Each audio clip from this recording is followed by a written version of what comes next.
신문 읽어주는 남자입니다. 환경부의 블랙리스트 의혹이 일파만파 번지고 있습니다. 전직 환경부 장관이 출국 금지 조치된 데 이어 검찰은 환경부 직원이 최근 검찰 조사에서 청와대로부터 오더를 받았다라는 진술을 확보한 것이 확인됐습니다. 오늘 신문 읽어주는 남자는 동아일보의 단독 보도로 시작하겠습니다. 함께 보시죠. 동아일보, 환경부 표적 감사가 마치 박근혜 정부의 블랙리스트 사건과 같다. 이 사건을 수사하고 있는 검찰 관계자는 이렇게 이야기를 했습니다. 그러면서 박근혜 정부 때 이 문체부 블랙리스트를 작성했던 사건 기억하실 겁니다. 결국 이 사건 때문에 여러 유죄를 선고받았죠. 김기춘 전 실장도 그중 한 명일 겁니다. 입맛에 맞지 않는 인사들을 청와대가 솎아냈다는 겁니다. 이번 환경부의 블랙리스트 의혹 사건 역시 청와대와 연관이 있는 것 아니냐라는 얘기가 강하게 이야기 나오고 있습니다. 특히 환경공단 이사장 등 대통령이 임명하는 과정에서 그 블랙리스트 문건을 작성하고 보고한데 청와대가 연관되어 있는 것 아니냐, 검찰은 이렇게 의심하고 있습니다. 잠시 후에 이 이야기 자세히 나눠보겠습니다. 다음 신문입니다. 이번엔 조선일보입니다. 청와대의 입장이 미묘하게 바뀌고 있습니다. 처음에 모른다고 이야기했던 청와대. 검찰발 수사 내용이 어제 나오자 블랙리스트가 아닌 그것은 통상적인 체크리스트다라고 해명 문자를 김의겸 대변인이 냈습니다. 모른다더니 이제는 체크리스트다.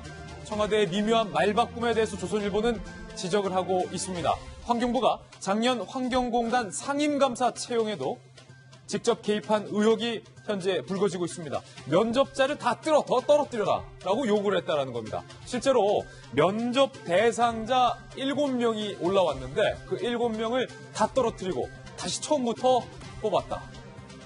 잠시 후에 도대체 환경부에서 무슨 일이 벌어지고 있는 것인지 이야기 나눠보겠습니다. 다음 신문입니다. 이번엔 중앙일보입니다.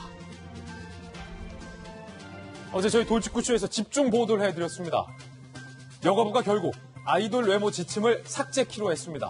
마른 몸매의 하얀 피부, 걸그룹 가수들이 획일적이다. 비슷비슷한 외모의 가수들의 출연을 자제시켜라. 라고 여가부가 지침을 냈는데 그게 크게 논란이 일자 여가부는 불필요한 오해를 불러서 이 문구를 삭제하겠다, 수정하겠다라고 입장을 발표했습니다.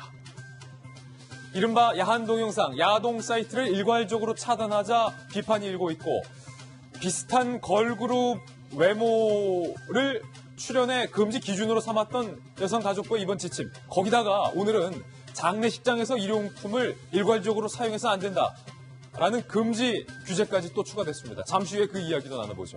다음 신문입니다. 이번엔 경향신문입니다. 안 된다는 게 왜 이렇게 많죠? 국회로 가보겠습니다. 민주당은 전문가의 입을 빌려서 김경수를 풀어줘라 토크쇼까지 열었습니다. 1심 판결문을 분석하는 간담회까지 열었습니다. 발제자들은 희귀한 판결이다 이렇게 주장을 했는데요. 희귀한 판결이라고 주장하는 근거 중에 하나가 이번 판결문에 모모로 보인다라는 사법부의 말투를 트집 잡았습니다. 모모로 보인다라는 건 확신이 없다.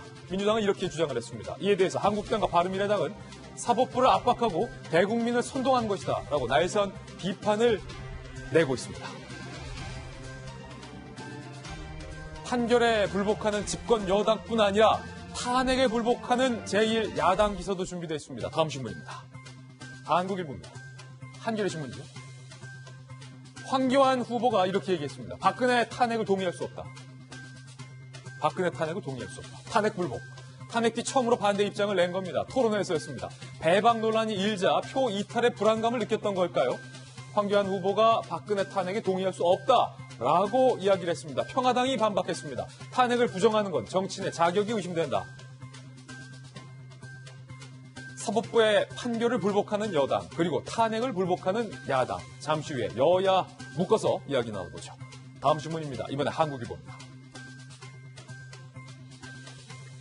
북미회담을 앞두고 한미 두 정상이 통화를 했습니다.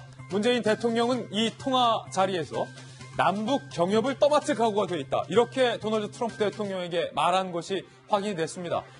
도로 연결이라든지 철도 연결, 이른바 당근으로 필요한 그 모든 경제적인 부담을 남한이 떠맡겠다. 이렇게 이야기를 했다는 거예요. 35분간 통화하면서 미국의 부담을 덜어줄 수 있는 길이다라고 문재인 대통령이 이야기를 했습니다. 남북관계 개선에 적극적인 의지를 표명하고 있다는 긍정적인 관측과 북한이 줄 것은 얘기하지도 않았는데 우리가 퍼줄 것만 생각하고 있다는 비판적인 시각이 모두 나오고 있습니다. 지금까지 신문 읽어주는 남자였습니다.